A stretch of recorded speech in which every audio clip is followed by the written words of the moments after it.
The man who runs our leadership portfolio throughout the season is Luke Hodge. Luke, welcome. Morning, Gerard. What did you think reading Eddie's piece last night? Look, first of all, you sit back and what went to my mind is why teams have pre-season camps and what you get out of them. And I think the two main goals or they're designed to do is, I guess, team building, making sure teams walk away, understanding how to work better with one another, understanding that it's not always your way is the best way to deal with things, and you learn to listen and share and I guess achieve goals as a group. But the second one is to, I guess, physically and mentally push the players to that next level. So in games, when you really need to, you can push past that barrier that you didn't think you could because of the stuff that you went through in those preseason camps.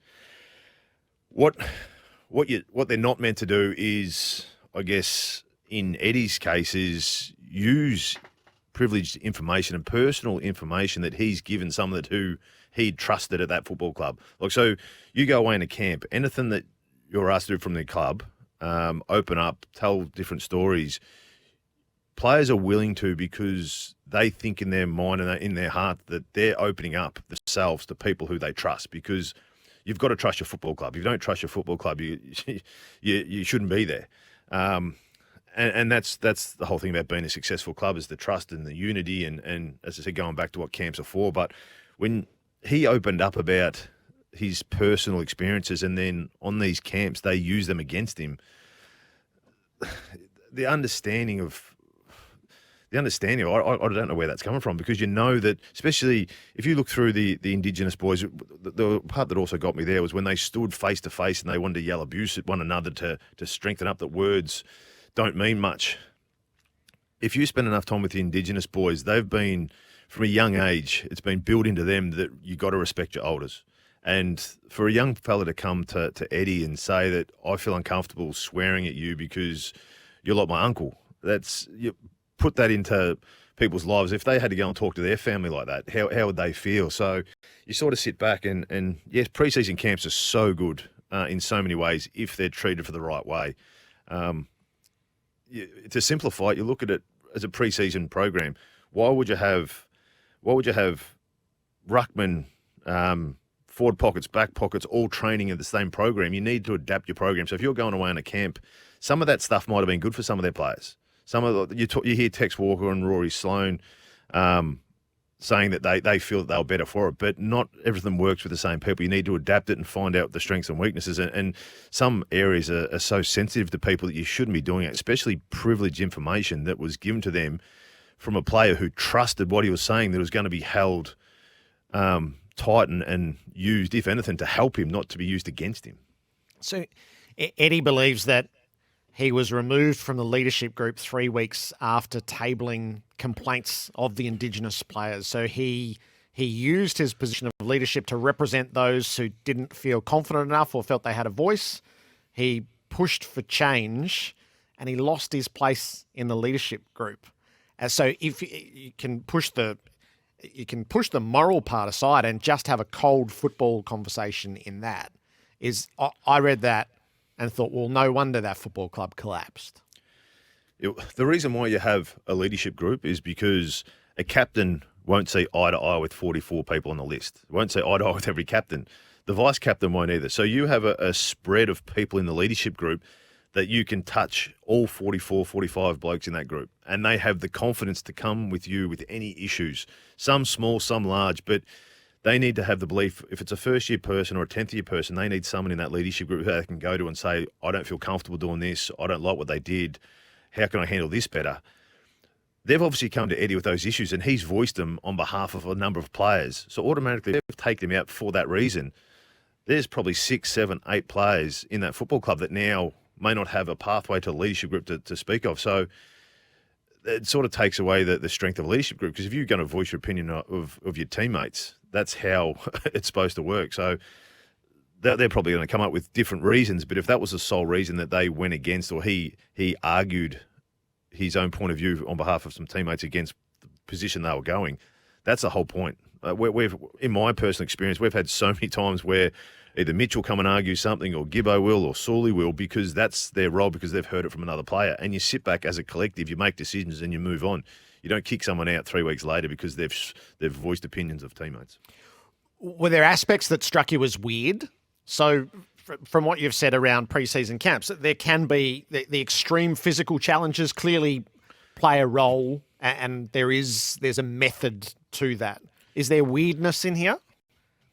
Well, he raised. I'm only going off what Eddie raised, and he raised a point where someone jumped on his back and was yelling things about his mum, and I don't know that could have come out in that private, confidential conversations that he had with the person prior to the camp. So, look, in these camps they do use random tasks to try and get the best out of people. But once again, if it goes back to them using information that they've been given in privacy, that does raise hairs on the back of your neck, and you can understand if that was the case with Eddie White, it still sticks in his mind.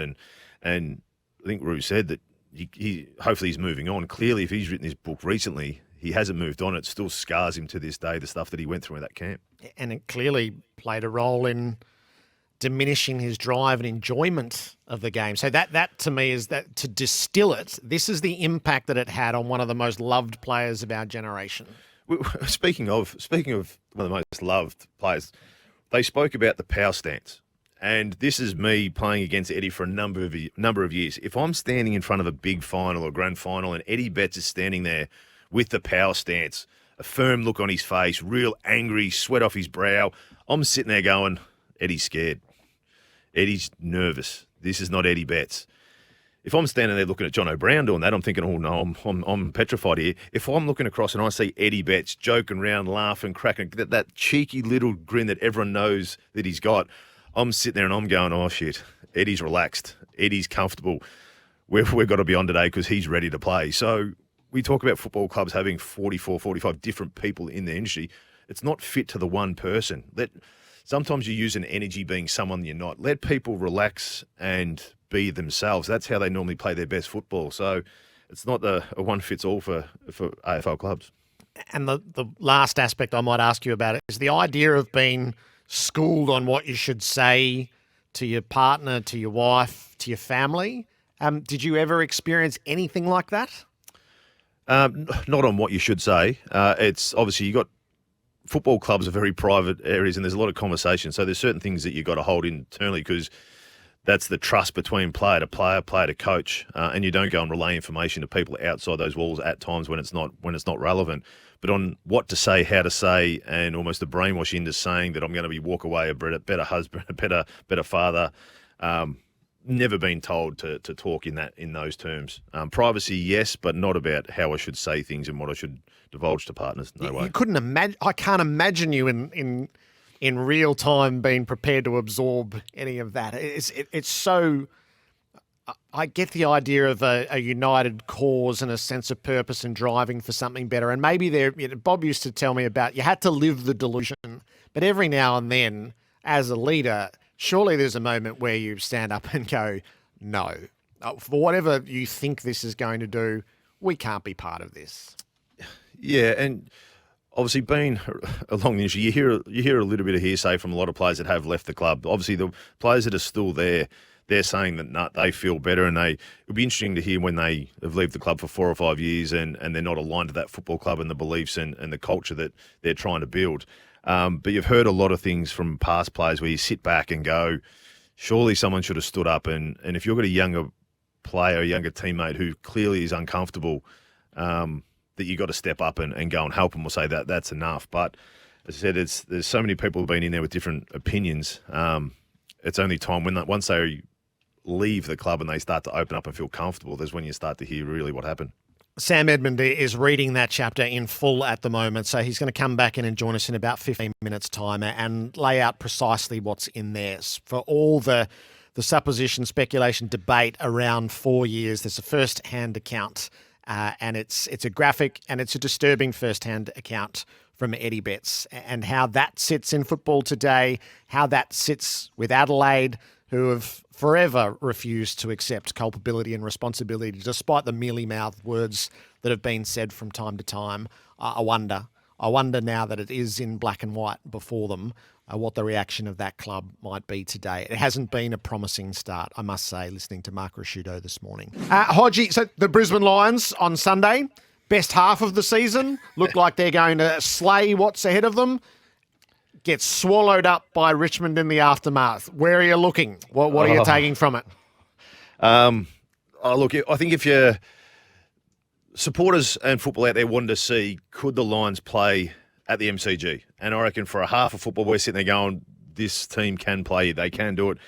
For the whole game, they won inside 50s, 1 disposals, 1 clearances, 1 contested possession. They won the uncontested possession as well. So if you look through that, they should have won the game. But the frustrating part of it was the discipline, the game smarts, the understanding in pressure situations, which has probably hindered them a little bit at finals the last couple of years, of when to slow it down, when to turn it into just an arm wrestle, a fight. They still try to play that pretty football where they can score. Like, they can score quick. And I think everyone for a long time was saying, they're our second favourite team because they're exciting. They'll score quick. They got Charlie up forward. They got Joey. They got Hipwood. And they can score really quick. But you can't do that in 4 quarters of football consistently, because the more you attack, the more you open yourself up to get cut through the middle once the team turns the ball over. And if you look through their second half, their goals came from either players not switching fast enough to go and pick up a man, using the ball in a way too aggressive manner for the situation of a game. And when a team's coming at you like Richmond, just turn into an arm wrestle, squeeze the ground up, bring the forwards down a little bit, bring your defenders up behind the ball. So when the ball's turned over, there's not a pathway through to the corridor for them to open up or over the fat side of the ground. So, look, a tick as far as, do they have belief that they can play on the MCG? Yes. Across, as far as the understanding and the game smarts in a pressure game, you need to change the style at times. Do they have the leadership on the ground to do that? So they are being assessed over their finals that they've lost at home, and this all goes into a body of work as we try to work out whether they're in premiership contention. Ooh. With the 1 and 6, people have to look back and understand what the first 2 games in 2019, they got there just through winning a couple close games. They went from winning 5 games a year before, so they just weren't ready. Blokes got overawed in finals. The second year, they beat Richmond, beat reigning premiers in the first final. Richmond ended up going up there and ended up winning the premiership.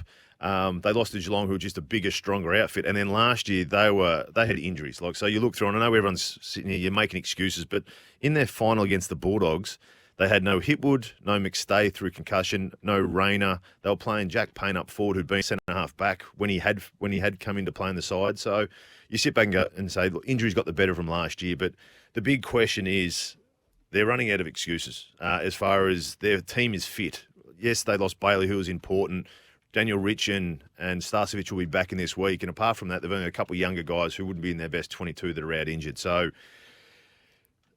the choking side of things, that's up to the leaders. That's up to the leaders to understand, are they going to hurt enough? Are they going to control the game? Because coaches can do as much as they can, but out there during a quarter, sometimes they have to make calls in to slow the game down, to squeeze it, just to shut the game down and make it boring football. You don't have to be exciting the whole time, as I said, but they've got 3 games against some decent opponents in Carlton, St Kilda and Melbourne, who have all played quality football at times, where they're going to have to change the style, change the pace of the games to suit himself without trying to score 120 points every second of the game.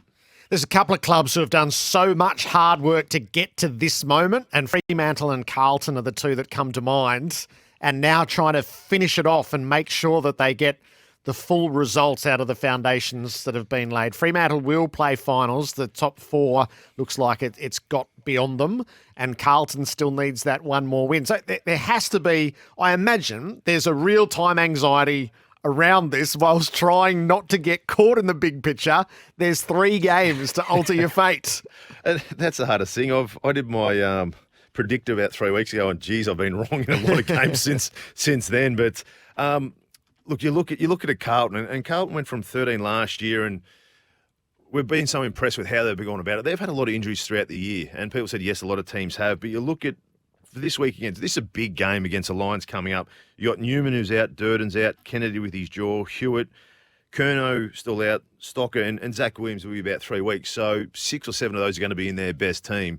For where Carlton have got to in the football and the excitement that they've shown this year, I'm hoping they make it. I've got them down as 3 losses, so they need to turn the tide and win one of those games to jump into 8th spot, because I've got Richmond above them because of that draw. But we know they're capable of it. This week might be a bit far-fetched because of the injuries they've got, but they've got Melbourne, who they can push it, and Collingwood. It's always a big battle with Collingwood. Fremantle are a tough one for me. Just the fact that they're that young group that are coming, that they have belief, but when pressure jumped on them on the weekend, they just couldn't hold up. They didn't have Fife there to settle things or to go in. Melbourne's defence was back to Melbourne's best. And I sort of sat back and gone, oh, I'm tipping a lot of clubs are going to be scared of that. Yep. Because that's what they won the finals off last year. That's what got them 10 and zip, and they fell away a little bit. But when they put that pressure on Fremantle's ball use of switching and hitting that short 45, it just got shut down, and they played into Melbourne's hands by kicking it long down the line. So Freo have to develop that next phase of their ball movement and I guess calmness under pressure. What do you want to say about Melbourne after seeing that performance? Well, I was looking at them the last few weeks, and no doubt I'll probably look at their defence more than their offence because they're naturally an offensive-sided team. But the importance, the desperation that I saw against the Bulldogs and the stage that they lost in that I think they lost 5 games out of 8. And then what I saw them on the weekend was the attention to detail. When Freo tried to switch, it was 18 Melbourne players defending the field. And I'm sitting there going, it hasn't taken much. They've obviously last week hit a nerve in how they lost a close game in one they probably should have won. But if all that takes is for this team just to flick the switch and be able to go, right, we're ready to go now, because that was as good a defensive unit as I've seen for a while. But it's when they come up against other top 8 teams who aren't as raw as Freo, who will still try and hit that short 45 kick, who will try and switch, who might get a start-up play with a handball and won't just go long down the line and play into Melbourne's hands. So what I saw of Melbourne was really good, and it put a little bit of fear in a few teams coming up over the next few weeks, especially teams that need to win to get either top 4 like a Lions in round 23. There's been a lot of debate around Mark McVeigh's approach to calling out what happened with the Giants against the Swans and being prepared to issue public accountability. Now, I think a lot of what happened behind the scenes, absolutely, McVeigh was giving voice to what was going on behind the scenes. The players were absolutely holding each other to account and drilling each other onto what they had let down, and maybe that sentiment of checking out actually came from within the player group rather than the coach. I am curious. So the interim coach is the hardest lot to hold. Usually it's short term and it comes with a degree of freedom. When you hold it for as long as McVeigh does, you have to live the role as the coach, I would think. Yep. He seemed to do that to me, but I'm more interested in your view as a leader. Where players feel uncomfortable and don't like what the coaches say is when they're blindsided. So if he's gone in there and been calm and said a few things but nothing major, then goes into the press conference and goes bang and names a few blokes and doesn't name others, that's when players are sitting back going, well, hang on, surely we'd have this conversation first. If that's happened prior, especially driven by the players, and they've all been open up about, we need to commit to the last 3 weeks, let's get something out of it, and he goes and puts that out in the open for everyone to know, as a player, you wouldn't have any issues. It's open conversation. It's a coach who is being accountable out there for all the sponsors, all the supporters that they've got, saying that, look, have people checked out. Well, we're going to prove for the next 3 weeks that no matter who we come up and play against, that we don't, or we're going to pick a team that are going to be there to play full 4 quarters, play for one another, not be selfish, not think of himself, all that kind of stuff. So I had no issues with him coming out and saying it, especially because from all reports, players were going at each other, or not. They were having some open conversations about how they can get better and who's really there to see out the rest of the season. So personally, I didn't have an issue. It's a coach being honest, trying to get the most, and more often than not, that you, as a player, if it's put out in the public rather than just the chatting in and around the rooms, if it's put out in the public, you know everyone's watching you. So you're going to go to that nth degree to prove that, hey, I'm going to be doing everything I possibly can to show that I'm a team player and we're going to finish off the year hard. And the retirements are mounting up. David Mundy's among them at Fremantle. Could you? He's been spoken about in the Luke Hodge role. Could you see him at North Melbourne in that sort of guise? No, I could. I could be wrong here, but he's a mid forward. That's where he's played most of his career. The reason why I was able to sort of fit into Fages' process so easy, because I played halfback pretty much my career. I understood the way Fages wanted to play, and it was a very similar system with a few tweaks to how we were playing at Hawthorn. For Mundy going from a mid-forward over across to a new system, he'll be learning the system just as much as he'll be learning the half-back role, where he's got to try and learn the players around him, but also help and guide the blokes in front of him. I could be wrong, but I reckon that's too much for a player to move states, get to know the players, and learn a whole different position than what he's played, and a new system with it. But in saying that, Dave Mundy has exceeded everyone's expectations. He continued to push through, and he's a bloke who doesn't lay down. So if he does move across, there will be a boost for North Melbourne, but I think it's a bit far. And tell us, what's your level of admiration for Josh Kennedy and what he's been able to do? Oh, I think very rarely someone goes through a career and retires as a full forward, and there's no slagging him off, or he didn't have this or he didn't do that. Joshy Kennedy is one of the greats that you've played against, as far as always in a good mood, always joking, knows to be physical when he needs to on the footy field. But as far as what he's done for Carlton, first of all, Carlton, he didn't want to leave. He wanted to stay at Carlton and build a career there, but he understood that for Carlton to get where they wanted to go to, they need a leader in Juddy to help develop that side. So he went across to West Coast and didn't whinge about it, didn't moan. He went and just played did what he had to do, and has turned out to be leading goal kicker at West Coast Eagles, highly rated by everyone in the industry, and just much loved. So fingers crossed they can get up and have a win for his last game over there. Hodgie, great to have you on board on a Wednesday. Thanks for your insights.